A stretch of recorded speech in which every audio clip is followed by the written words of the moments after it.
이 시간에 지난 시간에 이어 연속적으로 하나님께서 이스라엘 백성들을 출애굽시키시는 과정 가운데 애굽 땅에 행하신 여러 큰 심판들, 즉 10가지 재앙에 대해서 함께 살펴보려고 합니다. 10가지 재앙 이야기만 들어도 좀 무거운 이야기입니다. 심판과 재앙에 대한 이야기인데요. 본문에 충실하여서 말씀을 전하도록 노력해 보겠습니다. 하나님께서 모세에게 명하셨습니다. 어떻게 명하셨냐면요. 우리가 잘 알고 있듯이 바로에게 가서 모세야 너는 말하여라. 내 백성을 보내라. 그들은 나를 섬겨야 하는 내 백성이다. 라고 전하라고 말씀하셨습니다. 이 말인 즉슨 바로야 너가 지금 뭔가 좀 착각하고 있는 것 같은데 이스라엘은 너를 섬기는 너의 백성이 아니라 나를 섬겨야 하는 내 백성이다 라고 말씀하신 것이었습니다. 바로는 누구였습니까? 애굽의 수많은 신들 가운데 애굽의 그때 당시의 상황 가운데 최고의 신이라고 여겼던 그 파라오, 최고의 신이라고 여겨졌던 존재가 바로 왕이었습니다. 열 재앙은 하나님께서 바로를 포함한 애굽의 잡신들을 그의 앞에 무릎 꿇게 하시겠다는 목적을 가지고 있었습니다. 그 뚜렷한 목적이 출애굽기 12장 12절에 기록되어 있는데요. 이렇게 적혀 있습니다. 내가 그 밤에 애굽 땅에 두루다니며 사람이나 짐승을 막론하고 애굽 땅에 있는 모든 처음 난 것을 다 치고 애굽의 모든 신을 내가 심판하리라. 나는 여호와라 라고 말씀하시며 10가지 재앙의 궁극적인 목적이 바로를 포함한 모든 잡신들을 다 해체해버리겠다, 그들의 권세를 해체해버리겠다라는 뚜렷한 목적을 드러내십니다. 그렇게 오늘 본문인 출애굽기 8장의 말씀의 핵심 구절은 우리가 읽은 10절이라고 볼 수 있습니다. 10절 후반부에 보면 이렇게 적혀 있습니다. 모세가 이르되 왕의 말씀대로 하여 왕에게 우리 하나님 여호와와 같은 이가 없는 줄을 알게 하리라 라고 말한 것이 오늘 나타내고 있는 두 번째, 세 번째, 네 번째 재앙, 전체 10가지 재앙, 오늘 말씀 8절 본문 말씀의 핵심 구절이라고 할 수 있습니다. 우리 하나님께서는 너무나 멀티가 가능하시기 때문에 그의 목적은 언제나 다중 목적, 다중 계획입니다. 모든 잡신들을 해체하기 위한 목적을 분명하게 보이셨지만 그뿐 아니라 동시에 여러 가지 다른 목적들도 가지고 계셨습니다. 그렇다면 이스라엘을 향한 하나님의 목적과 계획은 무엇이었을까요? 출애굽기를 보면 계속해서 반복되는 단어가 있습니다. 출애굽기 6장 26절, 7장 4절, 12장의 두 차례에 걸쳐서 반복적으로 군대라는 단어가 지금 사용되고 있습니다. 그 전까지는 하나님의 백성인 이스라엘을 내 백성이라고 부르시던 그 호칭이 출애굽 과정을 통해서 내 군대로 그 호칭이 탈바꿈되고 있는 구절들을 발견할 수 있습니다. 이에서 살펴볼 수 있듯이 이스라엘 백성들을 하나님께서 이 모든 과정들을 통해서 훈련시키셔서 정체성을 바꾸시겠다, 강하게 훈련하여 군대와 같이 만들겠다라는 목적을 또한 가지고 계셨습니다. 그렇다면 오늘 본문 8장으로 한번 우리 다 같이 들어가 보겠습니다. 첫 번째 재앙, 7장에서 살펴봤던 첫 번째 재앙은요, 하나님께서 나일강을 치시는 거였습니다. 나일강은 애굽인들에게 번영과 생명의 상징이었습니다. 나일강을 지키는 역사적인 기록을 보면 크눔신, 나일강의 수호신이라고 불리는 그 신을 숭배했고요. 하피신이라고 나일강의 영을 나타내는 그 신을 숭배하고, 유명한 오시리스 신, 생명과 죽음의 신 등을 섬기면서 그들의 신으로 말미암아 나일강을 통해 생명과 번영이 주어지고 있다라고 그들은 믿고 있었습니다. 그러나 하나님께서 나일강을 치셔서 피로 만드심으로 말미암아 진정으로 나일강을 다스리는 신이 누구인지 보여주셨습니다. 그런데 바로의 반응이 어땠습니까? 바로의 반응은요, 성경의 표현에 빌려서 쓰자면 바로의 마음이 완악하여서 하나님의 명령, 이 말씀을 듣지 않고 조금 지나지 않아 그 일에 관심을 가지지도 않았다라고 표현하면서 7장 후반부에 나와 있죠. 마음을 전혀 쓰지 않았다. 마음이란 단어를 반복해서 사용하며 바로의 상태를 성경이 기록해주고 있습니다. 이 정도 심판은 재앙은 우습다라고 여겼던 것이었습니다. 아직은 할만하다라고 생각했던 것 같습니다. 그러자 오늘 본문 8장 1절에서 두 번째 재앙을 하나님께서 선포하십니다. 하나님께서 모세에게 명하십니다. 바로에게 가서 말해라. Let my people go. 내 백성을 보내라. 그들은 나를 섬겨야 하는 내 백성이다. 너가 뭔가 착각하고 있나 본데 너를 섬기는 너의 백성이 아니야. 만약에 이 명령을 거절하면 개구리로 온 땅을 칠 것이다 라고 말씀하신 거였습니다. 그렇다면 왜 하필 개구리였을까요? 애굽 사람들은 다산과 풍요의 여신이었던 헤케트라는 신을 섬겼는데요, 그의 머리가 왕성한 번식력으로 알을 많이 낳는 개구리 형상을 하고 있었다라고 합니다. 그렇기 때문에 하나님께서는 의도적으로 그런 애굽 사람들에게 그래, 너희가 그토록 숭배하는 생명과 번영의 상징이었던 나일강에서 다산과 풍요의 상징인 개구리를 너희 궁과 침실과 침상과 집과 화덕과 떡 반죽 그릇 등등 온 땅에 뒤덮어주마. 누가 진짜 신인지 확실하게 알려주겠다라고 말씀하시며 개구리 떼를 보내신 것입니다. 13절에서 14절에서 13절 14절을 살펴보면요, 개구리 떼가 무더기로 죽어서 땅에서 악취가 난 것을 통해서 하나님께서 주셔야 번영도 진정한 번영이 되는 것인데, 그렇지 않은 번영은 저주와 멸망이 됨에 대해서 하나님께서 보여주고 계신 것입니다. 3절에 나와 있는 표현들을 살펴보면 이렇습니다. 개구리 떼들을 침실과 침상까지 보내셨다라고 기록하고 있는데, 이렇게 구체적으로 기록하고 있는 분명한 이유가 있습니다. 침실이라는 것은 그때 당시에 집에서 칸막이로 둘러막혀 사생활이 보장됐던 휴식과 안식을 위한 가장 안전한 장소에서도 쉼을 얻을 수 없을 정도로 개구리가 침투하여서 심각한 고통을 안겨주었다라는 것을 보여주는 것입니다. 그들이 음식을 만드는 부엌에도 침투하였고 그들의 모든 생활이 무너졌다, 그럴 정도로 심각한 고통을 안겨주는 그런 재앙이었다라는 것을 보여주고 있습니다. 개구리 떼 재앙으로 화들짝 놀라 충격이 조금 왔던 바로는요, 모세와 아론을 그의 궁전으로 부릅니다. 첫 번째 재앙에서는 눈 하나 깜짝하지 않았던 이제 바로가 두 번째 재앙에서는 조금 놀란 것 같습니다. 그래서 모세와 아론을 그의 궁으로 초청하는 것이죠. 그리고 이스라엘 백성들을 보내겠노라고 너희 신께 구하여서 개구리 떼를 나일강으로 돌려 보내달라고 간청합니다. 이 시점에서 제가 앞서 말씀드린 것처럼 오늘 본문의 핵심 구절이 등장합니다. 이 시점에서 모세는 이 두 번째 재앙의 근본적인 목적을 바로에게 상기시켜 줍니다. 바로 왕, 당신에게 우리 하나님 여호와 같은 이가 없는 줄을 이를 통해서 알게 할 것입니다.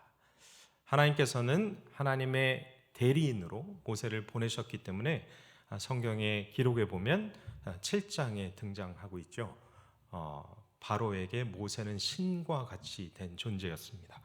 하나님의 명을 받은 모세는 바로에게 여호와 하나님을 언어로 설명해서 묘사하려고 하지 않습니다. 그분의 하시는 일을 통해서 나타내려고, 현존하게 하려고 노력할 따름이었습니다.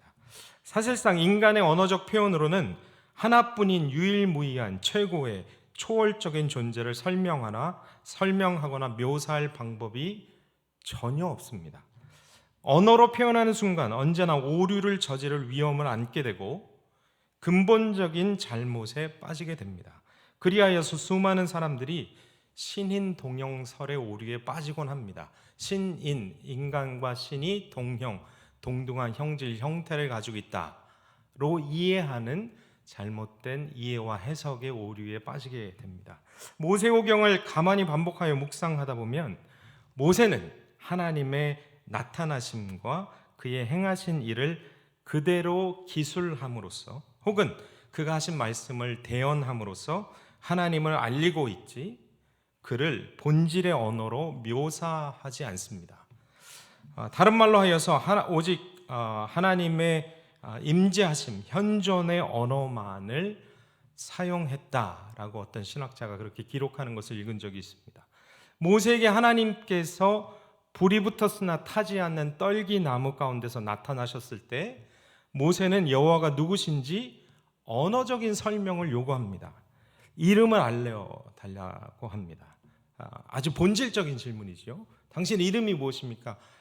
당신 누구십니까? 저에게 알아들을 수 있게 좀 설명을 해 주십시오. 그때 여호와께서 인간의 언어로 자신을 설명하시는 대목이 매우 인상적입니다. 어떻게 말씀하시죠? 나는 나다라고 말씀하십니다. I am that I am. 나는 나다라고 말씀하시는 것이 정확한 표현일지 모르겠습니다. 이렇듯 하나뿐인 유일무이한 최고의 초월적인 존재를 인간의 언어로 설명하는 것이 가능하지 않을 것 같습니다. 현존하시는 그가 하시는 일을 통해서 그를 알 수 있는 것이지 어떤 언어로 설명할 때 오류의 위험이 너무 크게 존재하게 됩니다. 그리하여서 바로 앞에 선 모세는요, 바로에게 하나님을 이렇게 설명하고 있는 것입니다. 10절에서 오늘 설교의 제목인데요, There is no other 라고 설명합니다. There is no other. There is no other 라고 설명을 합니다. 여호와와 같은 이가 존재하지 않는다. 하나님의 대리인으로서 바로에게 여호와와 견줄 자가 없음을 보여주는 것 외에는 하나님을 만나보지 못한 인생에게 여호와를 설명해 줄 방법이 없습니다. 설명해봤자 못 알아듣습니다. 직접 경험해서 만나지 않으면 알아들을 수가 없기 때문에 인간의 언어는 그토록 제한적이기 때문에 그분의 존재는 유일무이하고 최고의 초월적인 존재이기 때문에 그렇기 때문에 모세가 10절에 이렇게 이야기하고 있는 것입니다. 여호와 같은 이가 없음을 너에게 알려주겠다라고 설명하는 것입니다. 이 구절을 읽으면서 참 멋있다라는 생각을 해봤습니다. 그렇기 때문에 바로에게 그렇게 말한 후에 모세가 하나님께 간구하고 하나님께서 그의 간구를 들으사 개구리 떼를 죽게 하시니 15절에 아직까지 모세는 하나님을 이해할 수가 없죠. 그렇기 때문에 바로가 조금 한숨을 놓을 수 있게 됐나 봅니다. 그러자 이내 바로의 마음은 다시 완강하게 됩니다. 그리고 약속을 지키지 않는 사태가 벌어집니다. 바로는 이적을 봤음에도 불구하고 아직까지 There's no other 라는 존재를 깨닫지 못합니다. 깨달을 수가 없습니다. 그리고 자신을 여전히 스스로 계신 자와 동일선상에 놓고 바라봅니다. 하나님과 같이 되려는 죄성을 가진 인간의 특징이 바로 여기서 나타나는 것 같습니다. 이스라엘도 동일했습니다. 바로가 더 악하지 않았죠. 이스라엘도 동일한 모습이 너무 많이 등장합니다. 하나님의 말씀을 듣고 기뻐하다가 고난이 오니 바로 원망했던 이스라엘. 그저 눈앞에 닥친 재앙만 조금 물러가면 다시 괜찮아지리라 그렇게 막연하게 생각했던 것 같습니다. 그렇기 때문에 후반부에 조금 더 살펴보겠지만 이스라엘에게 엄청난 일이 또한 벌어졌습니다. 그 엄청난 일이 바로에게 지금 벌어지고 있습니다. 그렇기 때문에 약속을 지키지 않자 세 번째, 네 번째 재앙이 바로 앞에 애굽 땅에 임하게 됩니다. 세 번째 재앙은 이때의 재앙이었습니다. 16절의 말씀을 보니까 이런 기록이 있습니다. 16절 말씀을 보니까요. 여호와께서 모세에게 이르시되 아론에게 명령하기를 내 지팡이를 들어 땅에 티끌을 치라 하라. 그것이 애굽 온 땅에서 이가 되리라 말씀하십니다. 여기서 나와 있는 땅의 티끌이라는 것은 영어로 먼지라는 뜻인데요. 티끌, 마르고 고운 흙을 가르칩니다. 애굽 사람들은 흙을 신으로 여겨서 흙을 통해 생명과 풍요가 온다라고 생각했다고 합니다. 그들이 믿는 신은 신으로 그들이 신으로 믿는 흙을 치심으로써 죽음과 고통의 재앙을 내리신 것입니다. 이 때를 어떻게 이해해 볼 수 있을까요? 성경 사전을 보니까 모기의 일종인 해충을 말하는데 피를 빨아먹고 간지럽게 하여서 매우 고통스럽게 만드는 그런 해충의 일종이라고 합니다. 바로의 요술사들이 두 손 두 발을 이때의 재앙 앞에 다 들어버립니다. 본인들이 조금 흉내내서 개구리도 불러오고 그랬는데 먼지, 흙을 이때로 변화시키는 것은 어쩔 수 없었나 봅니다. 두 손 두 발을 다 들고 흉내낼 수 없는 범주에 들어간, 그것을 넘어선 이적 앞에 여호와 하나님의 역사임을 인정하는 고백을 합니다. 그러나 바로의 마음 상태는 지금 어떻습니까? 여전합니다. 그의 마음이 완강하여서 변하려고 하고 있지 않습니다. 그렇기 때문에 하나님께서 파리떼를 보내십니다. 파리떼를 보내시고 재앙의 강도도 점점 더 강해지고 있는 상황입니다. 70인역이라는 번역을 봤더니 이 파리떼를 사람과 가축의 피를 빨아먹는 살아온 침파리떼로 이해하고 있는 것을 볼 수 있었습니다. 다른 말로 하여서 큰 통증을 유발하며 병균을 옮길 뿐만 아니라 피를 빨아먹는, 그리고 기하급수적으로 번식하기에 매우 두려운 해충이라고 설명하고 있는 것을 볼 수 있었습니다. 그렇게 무시무시한 파리떼로 말미암아 24절의 말씀을 보니까요, 애굽 땅이 황폐해졌다라고 기록합니다. 파리 재앙으로 말미암아 애굽 사람들은 먹을 수도 없었고 잘 수도 없었을 것입니다. 게다가 피부에 병균을 옮겨 질병을 일으키기도 했을 것입니다.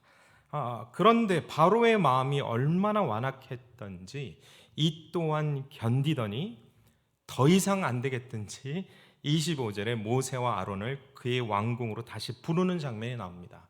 그리고 바로는 교묘한 협상을 시작합니다. 첫 번째 협상, 첫 번째 타협안은 이것이었습니다. 25절의 말씀을 보니까 이렇게 기록하고 있습니다. 너희가 하나님을 제사 드리는 것을 허용해 줄게. 그런데 이 땅에서 제사해라 라는 교묘한 타협안을 제시합니다. 모세는 결론적으로 단호하게 거부합니다. 하나님께서 애굽에서 그의 백성들을 내보내시겠다라고 말씀하셨습니다. 그것을 위해서 애굽 땅에 존재하는 모든 잡신들을 해체시킬 것이고 그의 백성들을 더 이상 세상에서 우상 숭배하며 살지 못하고 오직 여호와 한 분만을 섬기며 살도록 인도하시겠다라는 명확한 말씀을 이미 내비춰 주셨습니다. 미루어 짐작하건대 모세도 우리와 같은 인간이었기 때문에 모세와 아론 또한 이 끔찍한 재앙이 하루속히 끝나기를 왜 바라지 않았겠습니까? 그래, 제사 드리게 해준 되잖아. 이쯤에서 끝내자 싶었을 수도 있었을 것 같습니다.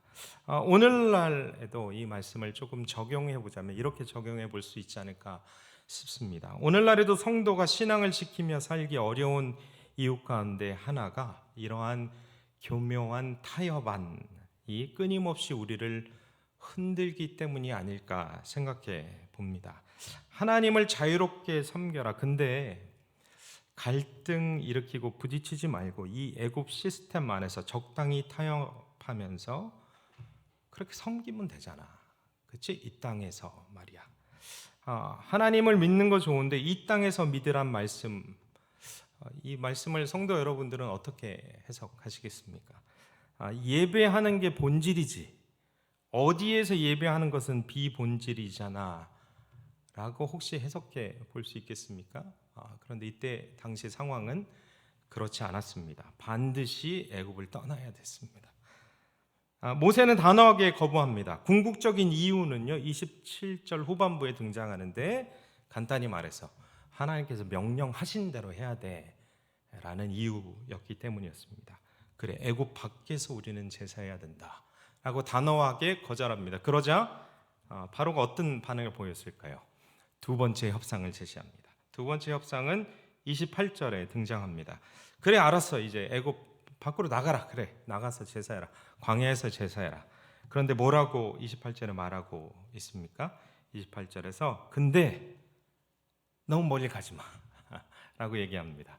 너무 멀리 가지 말고 나를 위해서 간구해라 라고 요청하는 두 번째 타협이 들어옵니다.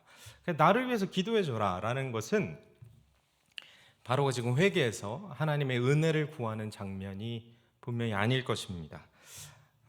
결국 자신의 손바닥 안에 놓아두기 위해서 교묘한 타협점을 던지는 것이죠.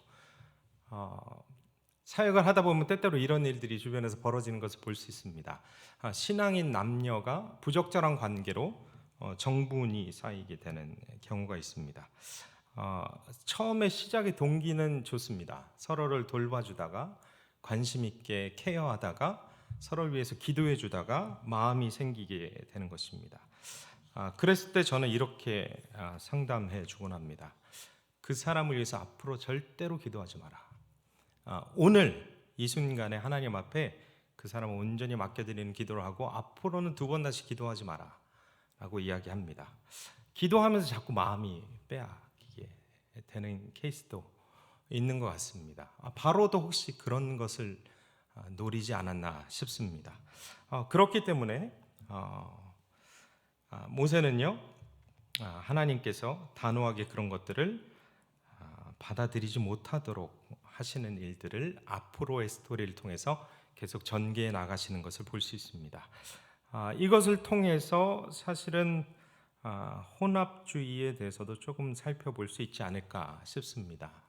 바로는 결국은 유일한 하나님만 섬기도록 내버려 두고 싶지 않은 것입니다. 저에게 이런 일화가 조금 있었습니다.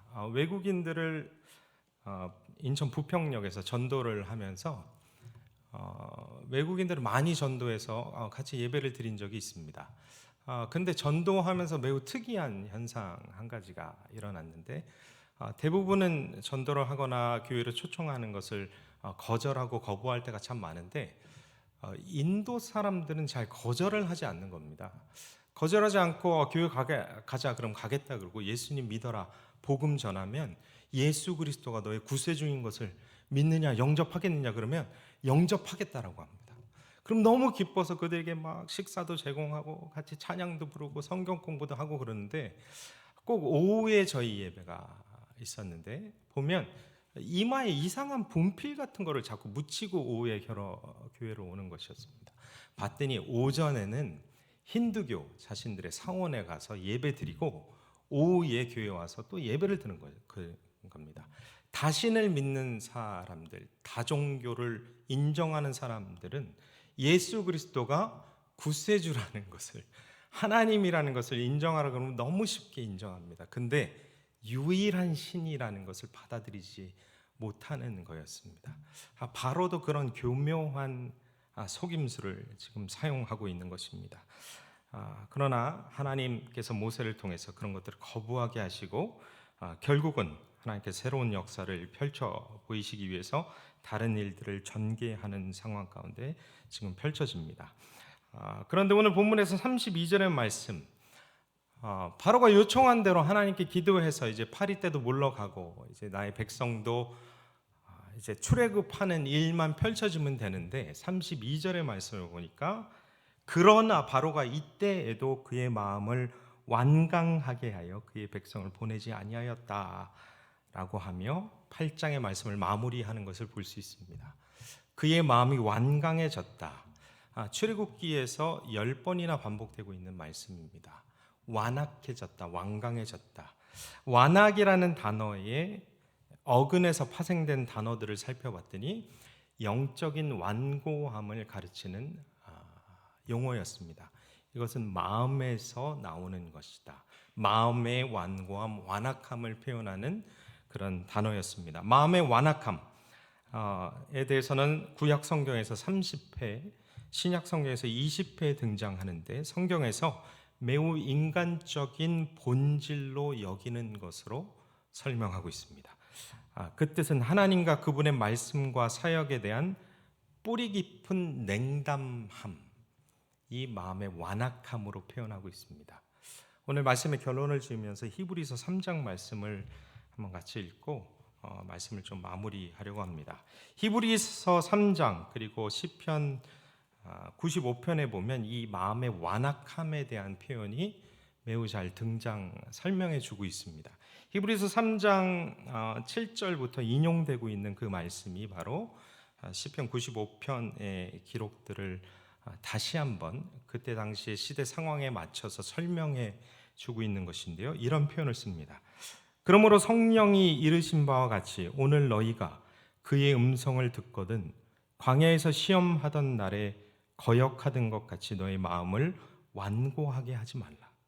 거기서 너희 열조가 나를 시험하여 증언하고 40년 동안 나의 행사를 보았느니라. 그러므로 내가 이 세대에게 노하여 이르기를 그들이 항상 마음이 미혹되어 내 길을 알지 못하는 듯 하였고 내가 노하여 맹세한 바와 같이 그들은 내 안식에 들어오지 못하리라 하였느니라. 형제들아 너희는 삼가 혹 너희 중에 누가 믿지 아니하는 악한 마음을 품고 살아계신 하나님에게서 떨어질까 조심할 것이요 오직 오늘이라 일컫는 동안에 매일 피차 권면하여 너희 중에 누구든지 죄의 유혹으로 완고하게 되지 않도록 하라. 우리가 시작할 때에 확신한 것을 끝까지 견고히 잡고 있으면 그리스도와 함께 참여한 자가 되리라. 성경이 일렀으되 오늘 너희가 그의 음성을 듣거든 경노하게 하시는 것 같이 너희 마음을 완고하게 하지 말라 라고 설명하고 있습니다. 바로의 이 완고한 마음의 상태는 앞서 설명드린 바와 같이 모든 인간에게서 찾아볼 수 있는 아주 근원적인 인간의 어떤 본질로 여기는 것이라고 성경이 설명해 주고 있는 것입니다. 그렇기 때문에 우리는 오늘 본문을 통해서 이런 교훈을 꼭 얻었으면 좋겠습니다. 우리의 마음이 하나님의 말씀과 행하시는 일에 대하여 뿌리 깊은 냉담함이 찾아올 수 있다라는 것입니다. 그렇기 때문에 우리 마음이 완악해졌는지 혹시나 바로와 같이 바로는 우리와 달라서 아주 극악무도한 사람이라고 치부하지 마시고 바로와 같이 우리의 마음이 하나님이 말씀하시고 우리 삶 속에 역사하시고 행하시는 일들이 있는데 완악하여져서 그런 것들을 받아들이지도 못하고 냉담한 상태로 빠지지 않았나? 오늘 히브리서 3장의 말씀이 권고하는 것처럼 우리 한번 되돌아보면 좋겠습니다. 제가 히브리서 3장의 말씀을 한번 연구해 보고 싶어서 아주 훌륭한 신학자의 책을 좀 참조했습니다. 이풍인 교수님이신데요. 3장의 설명을 이렇게 하고 계셨습니다. 이 본문에서 과거와 현재의 백성들을 다루시는 하나님의 행위가 일관성 있게 그려지고 있다. 과거의 이스라엘 백성들의 실패를 보고 현재의 그리스도인들이 정신을 바짝 차리지 않으면 비참한 결말로 끝날 수 있다는 것을 경고한다 라는 것입니다. 그렇기 때문에 히브리서 3장 13절과 15절에 반복하고 있는 사용하고 있는 그 단어처럼 기회라는 것은 바로 오늘이라고 일컫는 이 순간이다.